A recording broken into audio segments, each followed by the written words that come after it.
un exercice concernant l'analyse d'une réaction acide-base. Donc si on vous donne deux réactifs, ici l'ion hydrogénosulfure et l'acide sulfureux dans un premier temps, et l'ion hydroxyde et l'ion ammonium dans un deuxième temps, on vous demande d'identifier le caractère de chacun, s'il est acide, base ou bien ampholyte.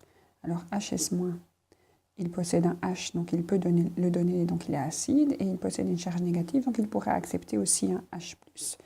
Et donc celui-ci est ampholyte. Et on lui met en face un H2SO3.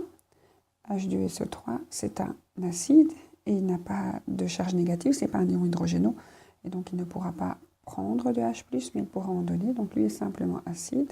Alors une molécule qui peut jouer les deux rôles face à un acide, elle va jouer le rôle de base.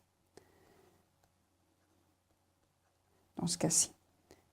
Alors, il faut écrire l'équation. Donc en acide-base, on commence toujours par équilibre, et après, parfois, on se rend compte qu'elle est complète.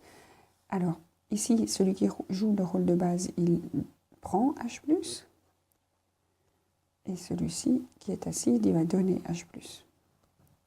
Donc les bases prennent H+, et donc HS- si on donne H+,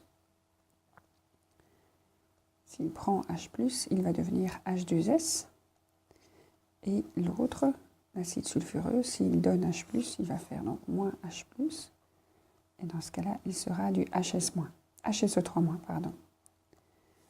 Et donc celui-ci est l'acide conjugué de HS-, acide conjugué, et celui-ci est la base conjuguée de l'acide. Et donc on a formé des couples acide-base. Donc on a complété la réaction par les produits obtenus, identifié le caractère, celui-ci est un acide, celui-ci est une base. On dit conjugué quand on l'obtient d'un premier, hein, donc c'est les produits conjugués.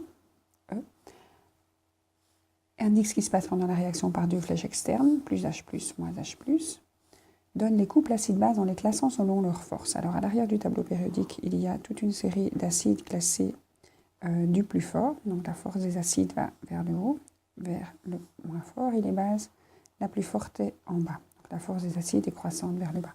Alors quand on recherche dans le tableau périodique, on aura les acides et puis les bases, et on repérera que H2SO3 est beaucoup plus haut dans le tableau avec le couple HSO3 au moins. Et donc il est haut dans le tableau, mais il ne fait pas partie des 6 premiers. Il n'est pas au-dessus de la ligne verte d'H3 plus H2O.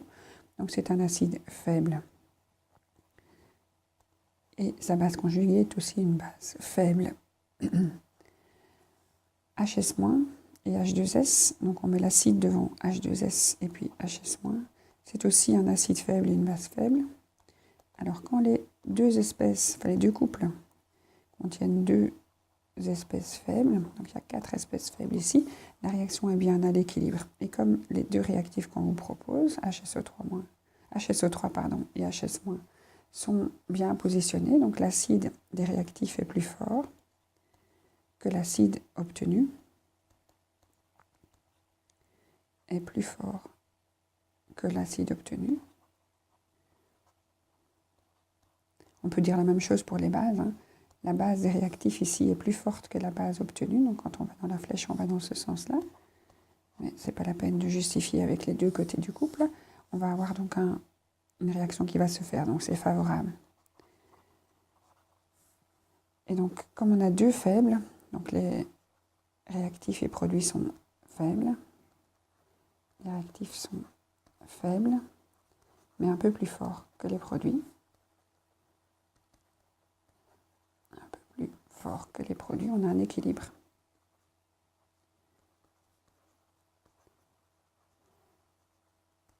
On a un équilibre favorisé, donc un équilibre un petit peu déplacé vers la droite.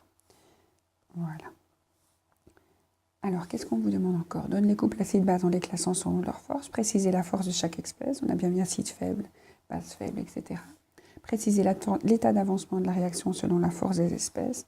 Donc, l'état d'avancement, c'est un équilibre un petit peu déplacé. Donne le nom de tous les réactifs et produits. Donc, on a de l'ion, celui-ci, hein. Donc, ion hydrogénosulfure.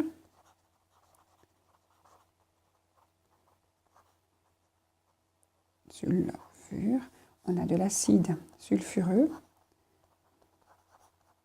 parce qu'il a peu d'oxygène. On a de l'acide sulfhydrique. Quand il n'y a pas d'oxygène, c'est le sulfix hydrique.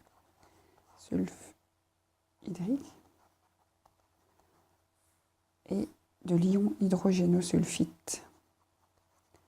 Donc, les ions sont des hydrogénos, dans les deux cas ici. Ah oui, cette base conjuguée ici est aussi une ampholyte. Un ampholyte, pardon. Donc, les caractères des produits aussi. Donc, celle-ci, c'est bien la base conjuguée de cet acide, mais elle est aussi ampholyte. Elle pourrait jouer les deux rôles. Voilà, je n'ai pas la place de faire l'autre, donc ce sera dans le cadre d'une autre vidéo.